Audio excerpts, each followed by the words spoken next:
Against this right back, Charlie, definitely.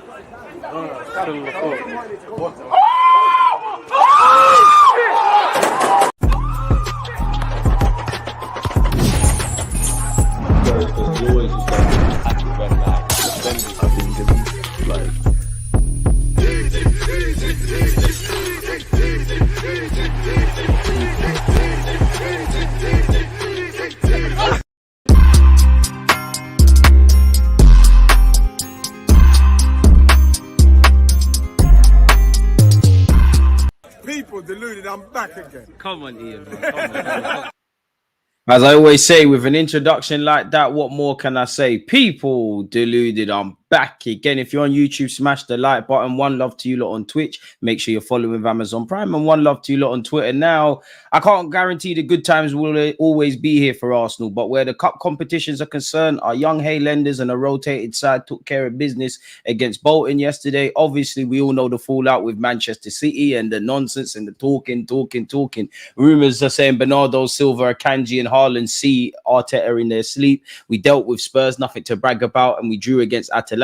Now, in the games to come next week, we obviously have Paris Saint-Germain in the Champions League, and before that, we have Leicester at home at the Emirates. Now, as much as, you know, the game against City, I want to stop talking about it. It did show the fine margins, because for me, looking back at that game, I don't feel we started well. I think there was a bit too much respect for City. We got into the groove of things, found 2 goals. Obviously, we saw the red card. So it shows we can defend. We are resolute. We are mentality monsters. You know, the very things they criticized this club for years, you know, because only until the last probably 3 years, including now, that the connotations around Arsenal are soft. There's a lack of direction, all of that jazz. Now it's like getting onto someone for being a crackhead. They stop taking crack and you're vexed that they're not nitties anymore. It does not make sense, but there's never going to be consistency or clarity where my football club's concerned. But all the stuff we've done against City, we've done it before. I love the fact that we could do that, but I do think there's many gears to go up in terms of the silky play. And also, you could argue, for me, I wasn't happy with drawing against Spurs last year at the Emirates. Neither was I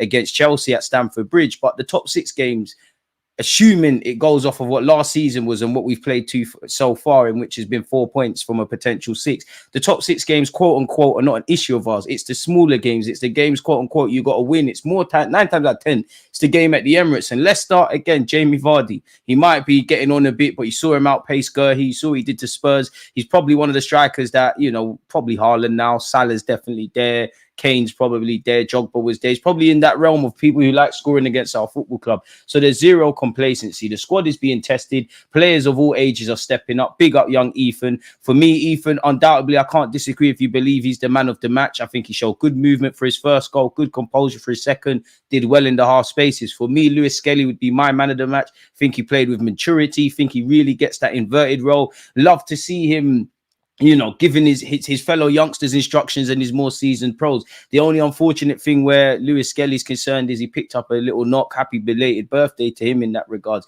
We know we had a 16-year-old in Jack Porter. It's a shame he couldn't get a clean sheet, but he did well. Josh Nichols, I don't think he's ready yet, but had a decent game. You saw Cabba and Kakuri make their debut. So Haaland is still popping, and hopefully within the next 18 months or so, we see, or fans get to see, young Max Dolman. So yeah, man, where the Bolton game's concerned, I've got no complaints, people. Don't forget to smash the like button, as I said. Again, yesterday, in terms of my watch along, I didn't get into player ratings, people. So where my player ratings would be concerned, I'd give young Porter a 7. Don't think he put a foot wrong. You know, think they tried to target him naturally via set pieces. I think he did all right for a 16-year-old in goal. Lewis-Skelly, I'll give you a strong 9. In fact, 10 out of 10. Well, no, I'll give you a 9 because you did lose the ball. Well, you did play a stray pass, which any team in an opponent's half, if we're cut open by one pass and they've gone down the other end and score, and Jorginho's the last man, it sums up how our shape was for that incident. And it was a weird game because obviously we were, you know, it felt like a League Cup game of old. You know, I'm 29, so I'm used to Wenger just playing random youngsters. You got to see youngsters make their debuts. Couple started a rotated side, saw a lot of goals, etc., etc. But I don't think, I mean, the scoreline doesn't lie, but it doesn't always tell the truth. I do think Bolton, could have got some more goals. And I don't think they were terrible. I think the scoreline's quite harsh on them. I think they had 4,000 traveling Bolton fans. I think there's quote unquote some pride in the performance. So yeah, man, you know what? I'll give Lewis-Skelly a 9. I would give Ethan an 8, but he did get 2 goals, so 2 bonus points, 10 out of 10 in that regards. Josh Nichols, I'll give you a 7. I think they tried to target you, couple of stray passes, but other than that, you did well. Calafiori and Kivio didn't have much to do. I'll give you both 8s. Jorginho, I think he was quite good. Another 8. Rice, I'll give you an 8. Saka, I'll give you a 7. Gabriel Jesus, I'm not going to lie.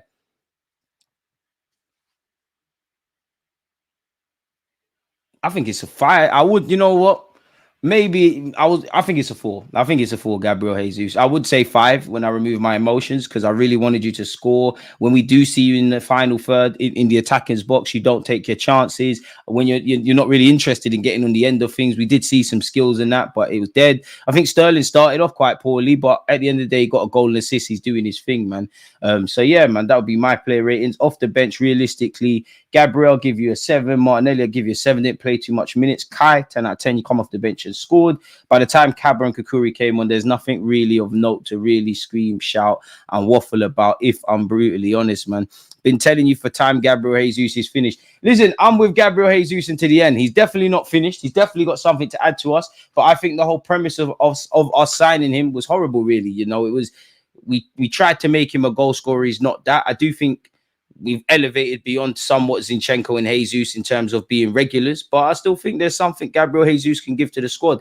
Evidently, he needs to score. The major thing is he needs to stay fit, and I do think he's playing for his future because he's got a number of years and he's on big money, and I don't know who would try to buy him, so you could argue he's not. But in terms of pulling your weight in the squad, you're not one of the first names on the team sheet. You're not genuinely one of the best options at present. So I can't disagree. I think that injury he suffered for Brazil in the World Cup a couple of years ago, probably the beginning of the end. I walked outside this morning and I saw Snell's moving faster than Jorginho. Jesus needs to do better quickly. Arda Franco Mustartano, you know, I can't pronounce his name, links to Arsenal. True, he'll be great for us. I don't know, but you have to take that with a pinch of salt. Very talented South American, specifically Argentine, you know, attacking midfielder. Naturally, Real Madrid and every top European club said to be monitoring him. You'd imagine he's going to cost top dollar as well. We don't know if Raya is fit. Muscle injury, Arteta says, but no detail. I mean, the Athletic have come out and said Raya's a doubt. You never know. I hope he's not. You'd imagine Neto being goal for Leicester if that would be a thing. I don't expect to see young Porter or Royas or Tommy Setford or Nordgaard or anybody of that ilk in go in the Premier League, and probably not against PSG midweek next week. DG, when we get another wonder goal, I think I need to kick ball, man. My man caught me with the Raya in caps. Tell me he is fit for Leicester. I hope he's fit. Honestly, I think Raya will be fit, but clearly there's a doubt. I do think if Raya was somewhat fit to play against Bolton, I big up the young keepers, but dare I say, I think Raya would have played yesterday. I think he at least would have been on the bench, but hopefully there's nothing serious, man. Jesus needs many games to get top form, but the problem is he keeps getting injured before doing so. Keeps happening. Exactly, treadmill, and it's like it's a merry-go-round where that's concerned. Gabriel Jesus, I don't know what's in the water, but when he plays in the Champions League, he's different class. But at the end of the day, you're one of the more experienced players. You should be one of the first names on the team sheet. Currently, you're not a better option through the middle than Kai Havertz. The less said about you and Bukayo Saka on that right-hand side is a myth. I don't think anybody's claimed that left wing spot. I think Trossard's done well in patches. I don't think Arteta... It's a bit harsh, but I don't think Arteta rates Trossard like that. And what I mean by that is evidently he thinks he's a great player. I just don't think he's a regular in his mind. We've got Sterling for a year. Obviously, Martinelli's form has been quite volatile. He's out there. I dare say throw Gabriel Jesus into that, man. Nope, he is defo finished, never recovered from the injury. To be fair, he hasn't got back to his best form, but he kind of has recovered because he's playing games. Can't stay fit and zero contribution. Bit harsh to say zero contribution. 265k a week, just not worth it. And that's my issue. I don't care how much a person gets paid, but when you're on 265 grand a week and you're not necessarily doing the business, and we keep hearing and seeing these things, your position is under threat. Personally, I even like Zinchenko. I wouldn't cry if Zinchenko's moved on. I do think he gets scapegoated, but I do believe if we're saying the same things come May 2025 that we might about the following players, uncomfortable conversations might need to be held in Martinelli, Gabriel Jesus, Tomiyasu, Zinchenko, and did I say Jesus? Yeah, so them 4 or 5 names. And it is what it is, man. I did want Jesus to score. I'm not going to kill a man for not, you're not getting any starts. You're getting little man minutes. That was your first start. Not going to kill you for not doing anything extravagant. But at the same time, the young player stood out. Saka might not have got a goal or an assist, but he stood out. At least Raheem Sterling got a goal and assist. Kai Havertz come off the bench, and within 2 minutes, he's bagged. Jesus has till Jan. I think he's got to the end of the season, because even he was still going to need him in terms of being a body man, but it's the same things again and again and again. And that's where it starts to get a bit boring where Gabriel Jesus is concerned. If I share my screen with you, tab police, look away. We've got a lot to cover. Now, I always say, obviously, Mikel Arteta, anybody connected with Arsenal Football Club, whether it's the players or whatever, I don't think they listen to the positives or the negatives, because, definitely this week is more negative, but generally Arsenal's all the bee's knees. Before that, people questioned the gaffer and whatnot. So I think they kind of live in their own world. And I think us fans need to be able to do that. We're never going to be judged fairly. We're called weak and all of these sort of things when we don't want to defend. We start to defend, there's an issue. I don't really care. If you don't support Arsenal, I don't care if you're impressed with our football or not. But it's like people only be impressed with our performances against City or performances like such if we go out there, play like a prime Barcelona, which we don't have a Xavi, Iniesta, or Lionel Messi. We can't do that. When I see things like an inferiority complex, I think Graham Souness, pardon my French, is chatting absolute bullshit, if I'm honest with you. I think I don't think we have an inferiority complex. I think we're well aware of the dangers that City can present to you if you let them. We all know Pep and what City have done. Naturally, they're on a level. We obviously know they're better at some things than us, and they've got some of the best players that money can buy, or 115 charges. But we defended well to nullify them. We obviously got the goals. We defended for our lives for 45 plus minutes, plus the added on time. And you could see by the celebrations from the City players, which I'm not killing them for, they got a dramatic late equalizer. This is what football's about. And how dejected we was. Like, what was it? Kai Havertz fell to the floor. We were very unhappy to not win that game. What are we talking about? An inferiority complex? And also, I'm sure, for me, I wanted to win at the Etihad. We are going to, if this year or the last 2 years or 3 years, give or take, is anything to go by, we need to get into that realm where we can play Liverpool at Anfield and City at Etihad and believe we can win. But why would you change something that's kept working? If we have been, the low blocks, the mid blocks, not giving them any space, City huff and puff, and we leave with something, why on God's green earth would you change that? It doesn't make sense. And for me, obviously, when you've had the whole Haaland Arteta stuff, when you've had the many talking points from the ref, the red card, the crazy game, 4 goals, one thing that I think is getting lost is actually the football. Pep Guardiola is a magician, arguably the greatest ever manager in my 29 years and probably of all time in football. Put the shoe on the other foot. If Mikel Arteta walked up and Pep done this 3-4 times in a row and had no answer for it, there'd be questions. Why is there not talking points about why Pep couldn't, break down the low block sooner? Because really and truly in the second half, they were huffing and puffing. It was really just throwing to their centre halves. Obviously, Stones has come on and scored, but there was no solutions. You saw what he tried to do with Gundogan and Bernardo Silva. For me, it's quite stupid. And again, I always say, as Arsenal fans, I think we need to learn to shut up. I don't really care what Jamie Carragher, Roy Keane, Gary Neville, Graham Souness, who, I suppose he's got to keep the lights on in his house. With Paul Pogba not playing in the Premier League anymore, who is he going to talk about? Kobe Mainoo, be careful. I don't even want to get into this inferiority complex. If you play like that 100 times, 90% of the time, you will concede goals. Do we play like that 100% of the time? Yes. There's more emphasis on pressing from the front, on defending. But look at the injuries we've got. Look at the minutes in the legs. Look at the teams we're playing. Against Spurs, we all knew it was a street smart thing. We did to Spurs what we used to see in the early days of the Emirates. You don't have possession. What you do with it's another thing. Set piece, cash money, 3 points, let's go home. Villa, everything was terrible. And it's just about getting the job done. We done that. City, you have to respect them. You have to be able to take punches and you have to be able to throw some jabs. We did that. Atalanta, wasn't too impressed, but European competition, if you can't win, don't lose, have something to play for. For the 38 games, when do we play like this? When do we play like this? Yes, we're solid defensively, but when do we genuinely sit there and play like that? And I'm not being funny. The only time we really weren't trying to play football is when it came down to 10 men. So it's like people are so mad that they're pointing false narratives. And for me, Football Mirror Society, this is why the media is dangerous. You say a lie enough times, people believe it. Why is there so much aggression with telling these lies? Again, there's a video coming out on my channel at 6 p.m, people. If Arsenal waste time, whether it's from dead balls, from goal kicks, whatever, not that that's anything new, because other teams were praised for that, right? I've got no issue. If we're doing that, we're doing that. If we're top of the table for that, we're top of the table for that. My issue is Leicester's not that far behind us. Aston Villa's not that far behind us. Brentford's not that far behind us. Chelsea's not that far behind us. And Goretzka, a bit like Arteta, from the same school of thought as Pep Guardiola. Leicester, his former club, and his current employer is Chelsea. That shows you where the consistency is. And the better Chelsea get, the further they'll get up there. For me, it's about game management. And for what the one thing I care about, whether we win trophies or not, which I hope we do begin to win trophies, name me an athlete or a team that's won something or done anything that's been universally liked. Obviously, as time goes on, they might be held in high regards. Nobody liked Jose Mourinho's sides. Nobody liked Alex Ferguson's sides. Nobody liked the Invincibles and the teams that were winning stuff before my time for all the Arsenal fans. Nobody really likes the City sides. Nobody really liked the Barcelona sides, and Barcelona knew how to manage a game. The talk around City is quite funny, in my opinion. Anyone watch Liverpool versus City last year, where, again, so Liverpool probably should have had a penalty, and City were taking the sting out the game and wasting time? Or the Newcastle game.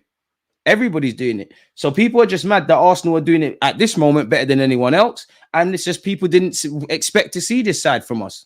It's crazy.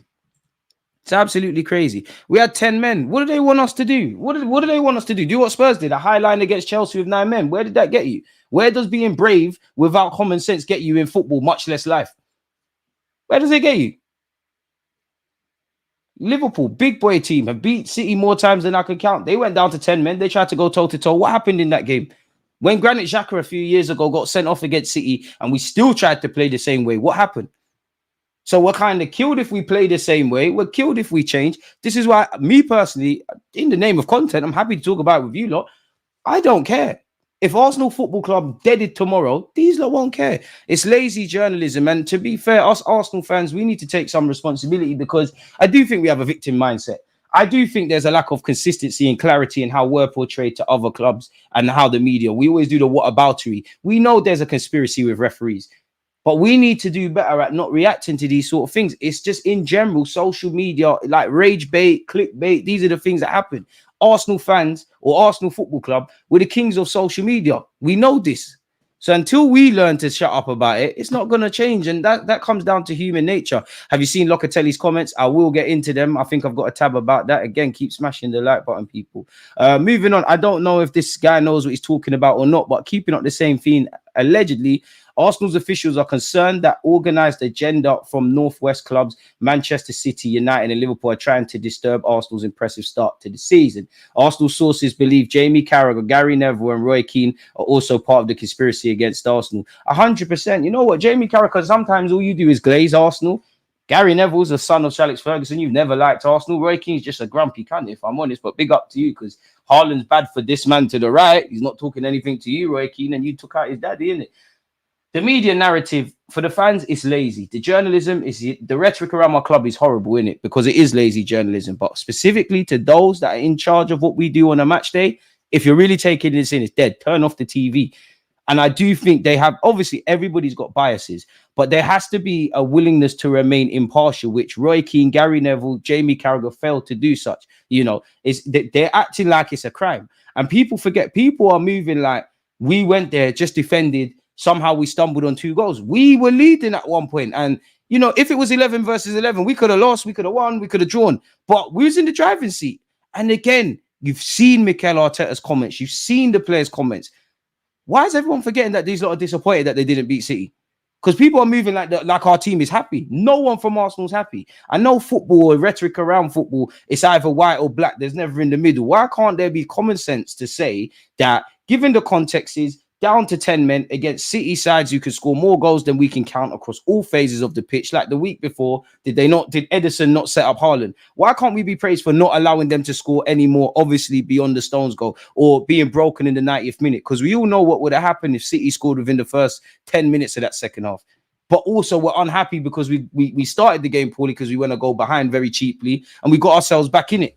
I don't know, man. I really don't know, man. But it is what it is, man. The media have never liked Arsenal. And when you've got Arsene Wenger, who was the first foreign manager to manage in this league, you know, we're a club of the culture. When you see the amount of multicultural players we had at a time, I'm going to be honest. I think these things, on top of all the other points we've made, this is why we're not liked and we're not painted in the regards. I think we're doing all right, considering these very names were saying there was a power shift with them lot down the road and they're the envy of the world. They even compared Postecoglou to Arsene Wenger very prematurely. You know, you lot called us a soft touch. Again, video coming out at 6 p.m. We've all seen the Brentford comments many years ago from Jamie Carragher and Gary Neville. The problem is, if a manager does poor things, there's going to be scrutiny. Players the same. Journalists and referees are allowed to talk absolutely nonsense. Even someone on the Athletics making up lies, you can tell they didn't even watch the game. That, you know, the way they described the way we scored, the way they made out Thomas, and it's been deleted now, the way they made out Thomas Partey injured Rodri, talking absolute nonsense.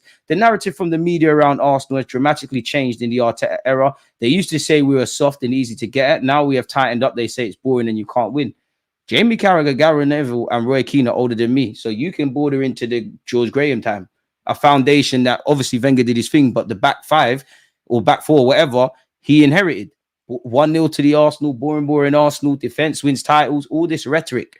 All of this rhetoric isn't new under the sun. It's only an issue when we're doing it. We can't win. All I want to do is win on a football pitch, man. Forget what they have to say, because if we go on, it's big if we go and win the Premier League, you can't say anything. That's my only thing with this defensive kind of football. It's not pretty. I can appreciate it, but it has to correlate to when you mention Jose and Conte and people of that ilk that play football that wasn't universally attractive. Even that, when you've got rival fans are saying, oh, it's not moving, it's not entertaining, bro, go and watch Netflix if you want entertainment. We're trying to win stuff. When we were playing, there was a time, the early Emirates era, only Barcelona, if that, could say they played better football than Arsenal Football Club. How many trophies we win for that? How many? So there needs to be a middle ground. I defo feel there's many gears to go up in playing attractive football. I think that's where our issues are now becoming. So we do defo need to do that. But this defensive thing we're doing, it needs to be married with that. It needs to just keep getting better. And I'm not going to sit here and say, I hate that. I'm seeing people celebrate tackles. I'm seeing everyone put their heart on the line. I'm seeing people buy into it. I'm seeing people, because there was a time at best for Arsenal, like the defensive performance against City, that might be a one-off. I remember Mesut Ozil when we beat Chelsea in an FA Cup final running his socks off. That was a one-off. Now this is a minimum. Arsenal just have to beat them into submission, just win games and move. They'll all catch up. Amen. And people need to put respect on Gabriel, citing him when praising Saliba. Amen. Amen. I mean, we've got two quality centre-halves together. Amazing stuff. Moving on from that, allegedly, David Raya is doubtful for Arsenal versus Leicester with a thigh injury. Only us would have goalies that get injured. David Raya is an injury doubt for Arsenal's Premier League match against Leicester City on Saturday. You'd imagine we're going to make a late call in that regard. I'd imagine Mikel Arteta's press conference ahead of Saturday's game is tomorrow, Friday, on Friday, so he'll shed some light. We all know the 29-year-old goalkeeper was not involved in the League Cup, people. Arteta said we don't know yet when asked about him, so hope he's all right. We've got some big games to come, man. We've got some big games to come. Now, this was behind a paywall, people, but I used the browser that allows you to bypass such. What Arsenal players are saying privately about rattled Manchester City after the battle at the Etihad. I mean, unless somebody's leaking group chats, this could all be nonsense. But allegedly, back at the ranch, Arsenal squad watched the anger unfold with a smile, whatever that other word means. Their phones have pinged regularly with messages, many of which had similar observations about the strength of City's reaction to Sunday's 2-2 intense draw. Now that the dust has settled, Mail Sport can bring you Arsenal players' side of the story. Their sense that the noise that emanated from the City camp in the aftermath of the Battle of the Etihad points towards a team that is rattled. They are, and don't change the way you play. It doesn't make sense. The irritation City have expressed towards Arsenal approach to the second half when they were reduced to 10 men following Trossard's controversial red card at the end of the first 45 minutes has left Gunners players detecting a chink in the armour. Stones, Silva, and Akanji have all expressed their displeasure at Arsenal's dark arts. Bernardo Silva's a bitch. John Stones, I don't actually think you said anything wrong. But you two are quality players. Akanji, you're a good player, but behave yourself. You behave yourself. You're nicking a living at City. You'd be nothing until Pep saved you. Remember, you used to be a dud at Dortmund. We all know about Haaland's nonsense. Apparently, they're fuming. Read one message sent by a player to the Mail Sport. Who is this player?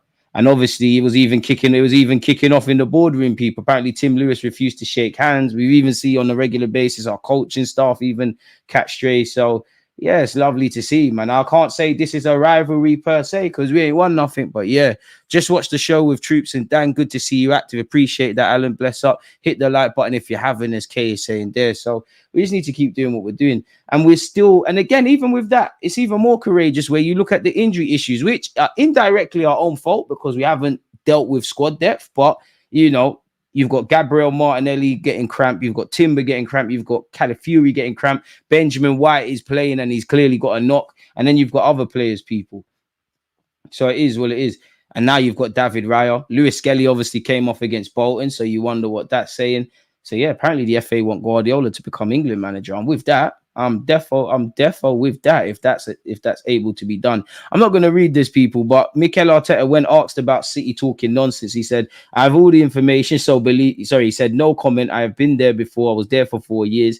I have all the information, so I know. Believe me." Right. And City have been giving some controversial goals over the years. I'm not going to read this to you lot, people, but in short, this was just a piece from the Telegraph where it spoke about how special Ethan is, spoke about how he spent time at Spurs, Lull, Chelsea and West Ham as a kid, how he does his homework, how he's a reserve lad, how essentially from the age of 12, he's been special. Granit Xhaka has previously coached him when he was doing his coaching badges. And yeah, man, he's doing his thing. He clearly seems like a very well-grounded lad, people. Should we see what Mikel Arteta said in the press conference were the most important parts? He said, on the performance, yes, a really positive night. The result, the performance, we gave minutes to a lot of senior players and they really showed a lot of quality tonight. And on top of that, we gave a lot of opportunities to quite a lot of academy players. They responded well and it was so fulfilling to see their faces, their reaction, how much it means to them. So great night.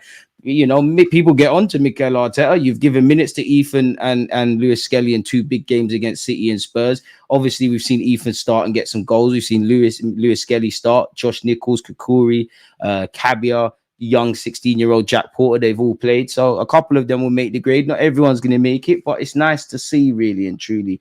On Jack Porter, he said, well, we told him yesterday and he was over the moon straight away. I think he spoke to his family and yeah, they weren't prepared for that. It's a big step. I mean, he must be the man in school or college, isn't it? It's a big occasion for them and I think they were nervous about it, but I think he reacted really well. He was really composed yesterday in training as well. His teammates really helped him as well on that, and what an experience and what a way to break a record. So yeah, Mikel Arteta has played one of the youngest goalies, and you go back a couple of years ago, Ethan's been one of our youngest Premier League debutants, so he's doing all right. On Ethan, he said, on the second one, I was really happy for him because he scored. I'm very happy because, you know, I know the reaction of his teammates if he wouldn't. So I think overall, again, I think he was really good. I think it was a really strong performance for him. I think he really feels part of us. You can tell that he's playing with that confidence, that belief, and the understanding of what he needs to do on the pitch. So impressed. On the senior players, guiding the young players, obviously, I'm not going to read that. We know that they should be doing that. On Raheem Sterling, he said, it's very good. I think he's getting better and better. I think physically you can tell that he's making steps. The moment the game opened up a little bit, and it was good assist from him, good build-up play from everyone. What Lewis-Skelly found, I'm sure Lewis-Skelly found Sterling. Obviously, it was squared and poked home by Ethan. So yeah, he said he's making steps. The moment the game opened up a little bit, you know what he can do, how he can deliver. He was involved in a few goals, so very positive night for him. On Raya, we don't know yet. He's got a muscle injury. Jack, on our keeper, Jack Porter. Jack has been training with us since pre-season. We're confident he can do the role. Obviously, he plays in the international team. We've seen what he can do, and we believe he was the right choice. On how close Ethan is to starting in the Premier League, which some let me know. Would you start him against Leicester, depending on how he recovers physically? Let's go. It's another step. I think it's ahead of what people could have expected in his journey with the first team. He's always ahead of what anyone expected and what I expected as well. He's part of us, so we'll have minutes. Very good to hear that, people. On having a dream about starting a full team of academy grads. That's my dream. I have all kinds of dreams, but it's a nice one to have. It's positive. What is a reality of a dream is the team I have that I have to manage. Obviously, a lot of them probably have school in the morning. Arteta at 16, he said, at 16, I was in Barcelona, living on my own in La Masia and training between the B team and the first team. Didn't quite make the grade there. On whether he sees himself in Jack Porter. In Jack, I wasn't thrown in like this. I had a situation at 17 when I went to Paris, when I went from playing in the B team to Paris. That was a big step. I know a bit about how he feels, but I had a little bit more time to prepare than Jack. Big him up, people. Obviously, we know we can't switch off. His kids tried to get him to play Mario Kart and PlayStation. And he likes tennis. Fair enough. I never knew that. On what sets apart this current group of players in the squad from the previous? Well, I think it's the time in your career. You know that you start to dream or to pursue certain objectives, targets. And when you've accomplished them, you want something else. At the moment, if the club cannot provide that, you need to do it elsewhere. It's something natural. So is that Mikel Arteta saying now's the time to win trophies? I hope so. And he then said, Ethan's ready, people. I think we've gone over this. No, I don't. He said, they really respect him. You can tell he's playing without pressure, with confidence, with a way of making decisions that tells you the boy is ready at this level. I still think there's more to come from Ethan beyond the obvious, because you can tell he's a very shy and reserved character. I'm telling you for sure, we haven't seen his personality equate on the football pitch yet, which is so positive, man. And it will happen naturally. And big up Lewis-Skelly as well, because people keep forgetting he looks good as well. So yeah, big up the gaffer. A lot of positives to take. First of all, the performance, the way we scored the goals. We gave some minutes, deserved minutes to a lot of first-team players that needed them as well. We had obviously very important debuts as well. That makes us really proud. So yeah, people, we spoke up. We've gone over the rest of it. So yeah, we can move on. Big up Ethan. The numbers are there. He had a very good game, people. And you look at Jack Porter, Josh Nichols, Miles Lewis-Skelly, and Ethan Nwaneri. They became the first Arsenal players to play in a competitive match at the Emirates Stadium who were born after the stadium opened in July 2006. It's crazy, isn't it? It's crazy. Absolutely crazy. So hopefully they can win stuff, because again, these boys don't remember when Arsenal were actually the top dons and actually winning and competing. Ethan is the youngest Arsenal goal scorer since Jack Wilshere against Sheffield United in September 08. He was 2 years of age, and technically he's been managed under Jack Wilshere, so it's quite good, man. We've got some good players, man. Can't wait for in a few years to see Max Dolman. And he's become the youngest player to score 2+ goals on his first Arsenal start in the 21st century. Good little bit of history for him, people. And the man himself has said, I'm buzzing. I'm so happy to have helped the team go through to the next round and just ready for whatever's next. We've been drawn against Preston, by the way, people. It's a great feeling when the club you love, the club you've grown up with, the fans are chanting that. So yes, it's a good feeling. It's just a real feeling. It's a feeling I've wanted to feel for almost 16 years of my life. So to actually feel it is crazy. Just want more of it. All them players that I played with since I've been like 9 and now we're on a big pitch together. It's a crazy feeling, you know, it's good. Then he said, people, it's been tough, it's been intense, but I think it's definitely helped me as a player, helped me to see what it's like, how they prepare. I think I've added that to my game, so definitely it's been good to be around them players. 100%, I think there's a perfect balance for when they're on me and telling me what to do, but definitely, I think they definitely put an arm around me as well, so I think it's good balance. And time flies, man, to see Saka as a senior player, and look, really significantly more experienced than, you know, Lewis and Miles Lewis-Skelly, Ethan, and the rest of them. Time flies. Just the other day, Saka, you know, your arm was being held by David Luiz. Time flies. Happy birthday to Lewis-Skelly as well, who's turned 18. Again, the draw in full, people. Brentford have Sheffield United. Southampton have Stoke. Tottenham have Manchester City. AFC Wimbledon will play either Newcastle or Chelsea. Manchester United have been drawn against Leicester City. Brighton have Liverpool. Aston Villa have Crystal Palace. And we'll be travelling away to Preston, people. Apparently, these ties will be played across Tuesday, October the 29th, and Wednesday, October the 30th. So we already know from now till probably about February, the games are coming thick and fast. So Edu needs to make something happen in January. The medical staff need to make sure players stay fit and return back into full fitness. And Mikel Arteta, simply put, has to trust his squad. It's as simple as that, in my opinion. Odegaard's been speaking of players that are injured, which I'm sure all of us want to see Odegaard return. It was a bad twist to my ankle. I damaged some ligaments there, but it's part of football. And now I'm trying to recover as quickly as I can. I'm moving forward, making progress, and I'm feeling more positive every day. I'm working hard, and my only thought is to get back as soon as possible. I'm at the training ground basically every day now, working hard and doing everything I can to get better. I have to be careful not to push it too much, but at the same time, do what I can to make sure I come back as strongly and as quickly as possible.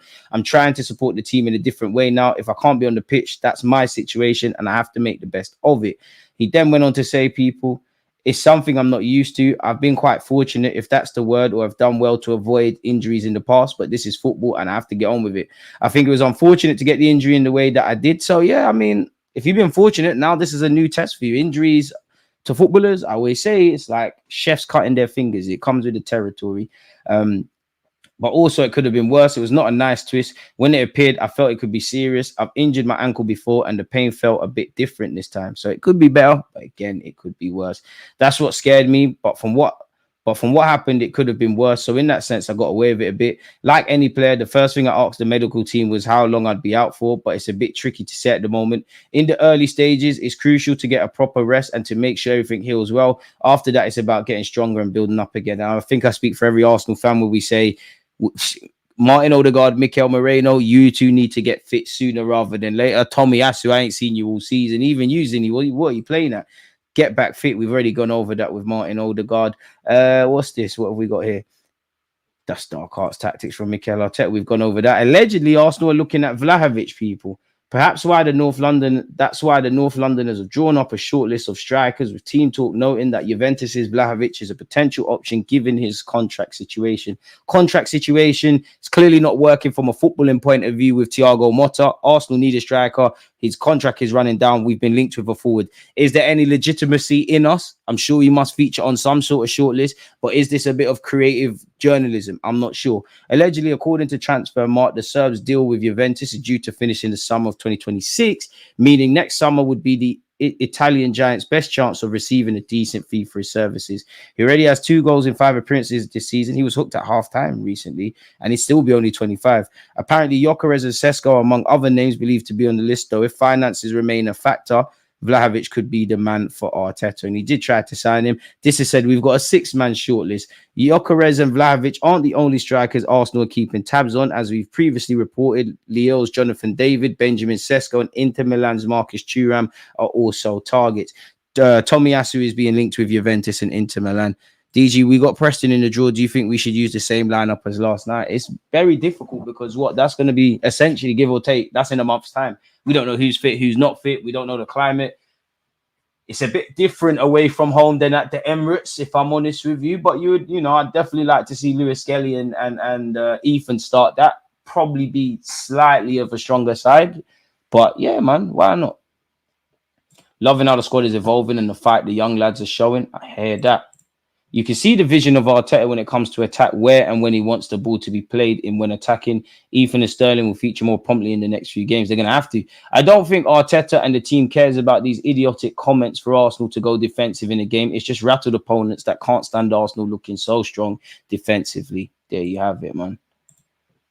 What of our current players, who's got the most potential to be a good coach, excluding Jorginho? For me, it's probably Zinchenko if he cuts out his tantrum problems. It's difficult, man. Who's done their coaching badges? You said cut out Jorginho, so you've kind of shagged it.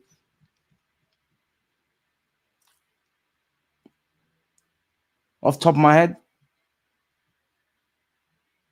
I'd say Zinchenko, Declan Rice. Probably them, if I'm honest with you. Lewis-Skelly's only 18, so I don't want to do too much, but he strikes me for some reason as someone that could go on and be a coach in some capacity. We've seen 6-man, 5-man, and now a 4-man shortlist. Apparently, Marcus Thuram is still there on this shortlist. Sesko, Gyökeres, and Jonathan David. I'm sure everybody wants to sign these lot. Apparently, Vlahovic hasn't had an impressive start to the season at Juventus. He was hooked at halftime against Napoli at the weekend and is struggling to fit into Thiago Motta's approach, having failed to score in his last 3 games. Arsenal have previously been linked with a move for the Serbian, and they could yet make another move for him. TMW report today that despite having an average start to the season, Vlahovic still appeals to the club and Arsenal are won. The Gunners want to bolster their attack and they're ready to charge for the striker Victor Gyökeres, who is also liked by the London club, but Vlahovic could prove to be a cheaper option. Juventus have previously tried to seek potential suitors for the 24-year-old. I thought he was 25, but have failed in their attempts. Talks over a new deal at a stalemate, and that could convince Juventus into selling the player, especially if Arsenal do come forward with an offer. The club already moved on multiple high earners from the side, and Vlahovic is also someone who earns a major amount. His sale could help balance Juventus's books. Again, apparently, Ivan Ferguson is still, being courted by the likes of Liverpool, Manchester United and Arsenal. And at 19 years of age, you can't rule him out, but he's going to cost a lot of money. Romano has said, of course, his stock has dropped. When you don't play regularly and you don't score regularly, it's not the same feeling we have about a player like Gyökeres who's scoring every week. It's a different feeling.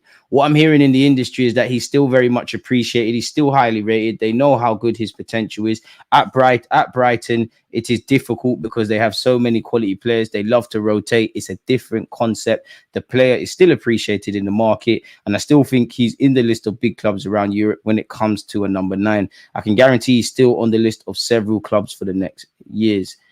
We've been linked as well with Hugo Larsson, people, a decent central midfielder. I need to do my homework on him, but from what I've seen, just as a neutral watching, the German league and whatnot, don't know if he can make the grade at Arsenal. As I said, more scouting is required, but I like I like the look of him. Apparently, we hold concrete interest in the £67 million rated Liverpool target, and he's bound for the very top, allegedly. Arsenal are set to rival Liverpool for the signing of exciting Bundesliga talent Hugo Larsson.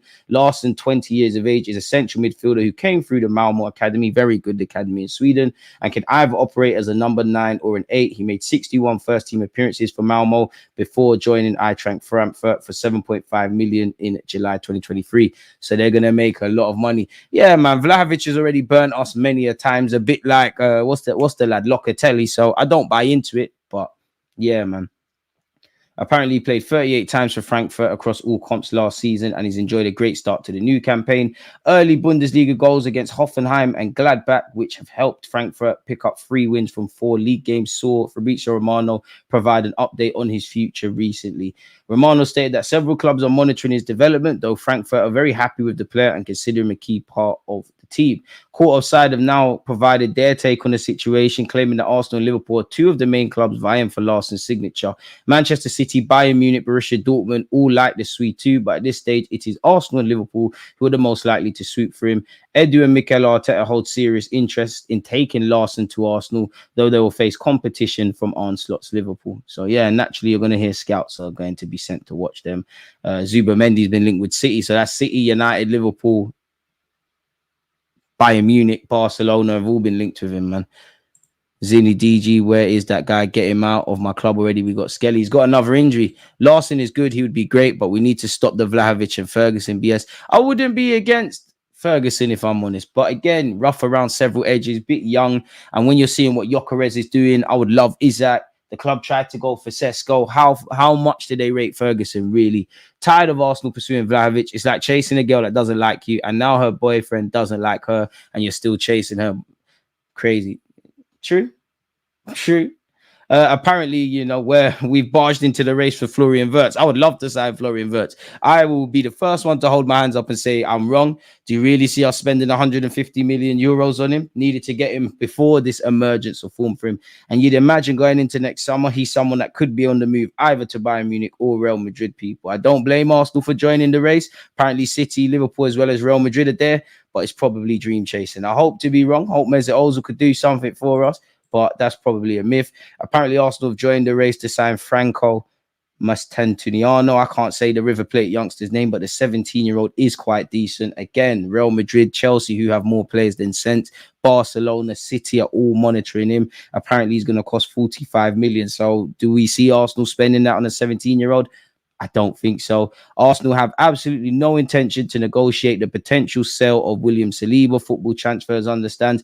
Well, unless you're coming with over 100 million, forget about Saliba for the next couple of years. Arsenal and Barcelona have also been linked with Duran of Aston Villa, who can't stop scoring. And at 20 years of age, he looks very good, people. You know, the sporting director of Aston Villa or whatever it was came out recently and said there was 40 clubs trying to buy him. Manchester United are reportedly set to rival Arsenal in the race to sign Benjamin Sesko. I mean, wasn't it Arsenal, Chelsea, and Manchester United trying to get him before he ultimately ended up signing a new deal in the first place? I mean, they've got Zertsky, Højlund. How many forwards did they need?